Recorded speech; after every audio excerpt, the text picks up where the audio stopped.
Bago pa man sumalang si Pangulong Aquino sa kanyang huling State of the Nation address, nagtanong-tanong kami sa terminal na ito na halos nasa labas lamang ng venue ng SONA. 6 sa 10 nakausap namin, gusto raw sanang mapanood ng live ang talumpati ni Pinoy. Habang 4 naman, wala raw kaso kahit hindi na masubaybayan ang pag-uulat ng Pangulo sa kanyang mga boss. 2 sa aming mga nakapanayam, diretsahang sinabi na hindi sila interesado sa sasabihin ni Pinoy. Binalak niyo manood? Hindi. Bakit po? Ganun pa rin, wala pa rin magbabago.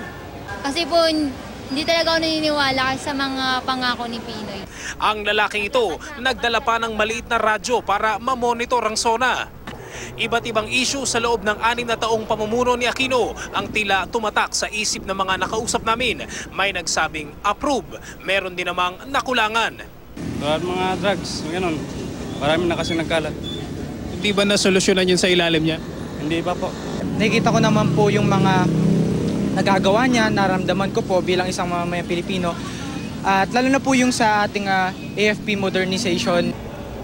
Kapansin-pansin na karamihan sa aming mga nakausap, naniniwalang popular pa rin sa madla si Pinoy. Nakikita naman na unti-unting umuunlad ang Pilipinas. Gayunman, may mga nagsabing may sablay pa rin ang Administrasyong Aquino. Yun nga lang, hindi nawala yung korap. Sa pilang ito ng tricycle, pinapahinga ang mga TV tuwing alas 4 hanggang alas 7 ng gabi, sakto sa SONA ni Pinoy. Laking tuwa raw ng ilan nang pabuksan ng admin ang mga TV. Nag-react kami kasi huling SONA, gusto sana namin manood. Kaya nagbalakpakan kayo? Kaya nung binuksan, nagpalakpakan kami. Sa kahabaan ng talumpati, may mga nakatutok, meron ding masyadong busy. Siyempre, hindi mawawala ang mga komentaryo. Yung mga nire-report niya, sir, agree ka? Yung iba totoo, yung iba hindi. Kamukha ng mga MRT, yun, minabanggit. Procurement, mabilis na. May mapaparating na bagong. Naniniwala po kayo?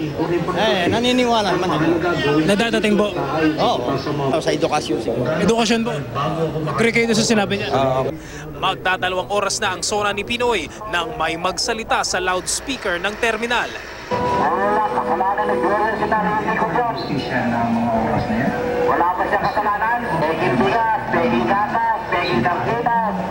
Pero ang traffic constable na ito hindi natinag sa pagkakatutok sa mahabang talumpati ng Pangulo. Lahat ng sinasaad niya naganap lang lahat. Hindi kaanuhan, hindi gawa-gawa lang. Sa huli, walang palakpakan, walang standing ovation. Business as usual ang terminal. Cedric Castillo, GMA News.